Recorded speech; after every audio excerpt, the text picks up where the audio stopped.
दोस्तों, आज से 4500 साल पहले इजिप्ट के अंदर एक ऐसा अजूबा बनाया गया जो आज तक लोगों को चौंका के रख देता है। हम बात करने जा रहे हैं the great pyramid of Giza की। यूं तो मिस्र में 137 पिरामिड हैं और काहिरा के उपनगर गीज़ा में 3, लेकिन सामान्य विश्वास के विपरीत सिर्फ गीज़ा का ग्रेट पिरामिड ही प्राचीन विश्व के 7 अजूबों की सूची में है। 43 सदियों तक ये दुनिया की सबसे ऊंची संरचना रहा। 29वीं सदी में ही इसकी ऊंचाई का कीर्तिमान टूटा। इसका आधार 13 एकड़ में फैला है, जो करीब 16 फुटबॉल मैदानों जितना बड़ा है। ये पिरामिडों 25 लाख चूना पत्थरों के खंडों से बने हैं, जिनमें से एक एक का वजन 2 से 80 टनों के बीच बताया जाता है। The great pyramid of Giza को इतने अच्छे तरीके से बनाया गया है कि अगर आज के समय में इसको किसी भी तकनीक से बनाया जाए तो नामुमकिन है। The great pyramid of Giza का वजन लगभग 6 मिलियन टन बताया जाता है। अगर आज के वक्त में सबसे ऊंची इमारत बुर्ज खलीफा से तुलना की जाए तो जिसका वजन सिर्फ 5 लाख टन है। सबसे हैरान करने वाली चीज़ ये है कि इसको बनाया कैसे गया। उस ज़माने में लोगों के पास कोई क्रेन नहीं थे, कोई बुलडोज़र नहीं थे, कोई बड़ी टेक्नोलॉजी नहीं थी, यहाँ तक कि इनके पास पहिए भी नहीं थे। लेकिन फिर भी इन लोगों ने एक ऐसा मॉन्यूमेंट बनाया जो आज के दिन तक खड़ा है। 4500 साल तक कोई इमारत बनी रहे, चाहे तूफान आए, गर्मी आए, बारिश आए, दुनिया में कोई भी इतनी बड़ी और इतनी पुरानी चीज़ नहीं है जो आज तक सरवाइव कर पाई हो। इतिहास में अगर पीछे जाए तो मुश्किल हो जाता है किसी चीज़ को पता करना।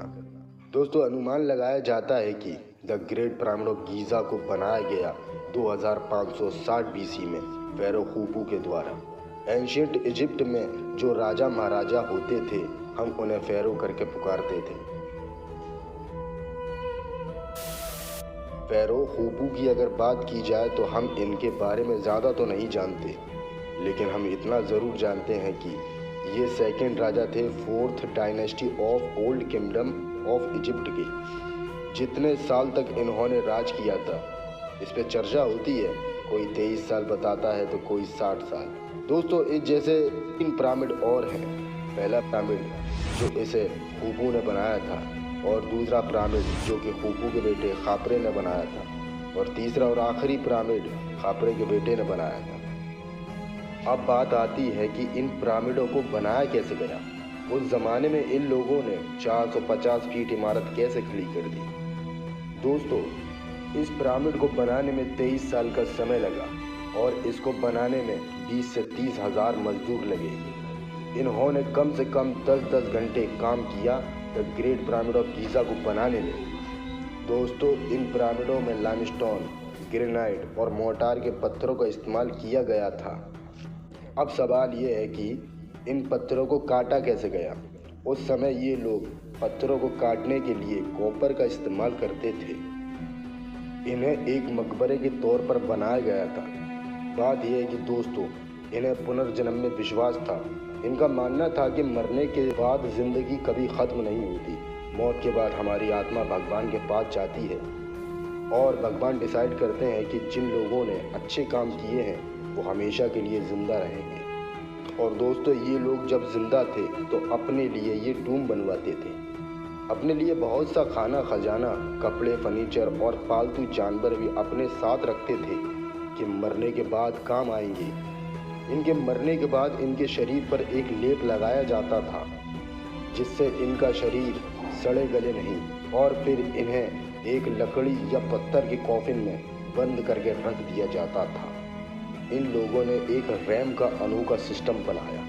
साल 2015 में इंग्लिश और फ्रेंच आर्कियोलॉजिस्ट की एक टीम ने एक 4500 साल पुराना रैम खोजा, तो स्कॉलर्स ने कहा कि कुछ इस तरह का रैम बनाया गया होगा उस समय, जो कि एक सीधा स्लोप था उस मैदान में, और फिर उस स्लोप में पत्थर रखकर रस्सियों द्वारा खींचा गया होगा।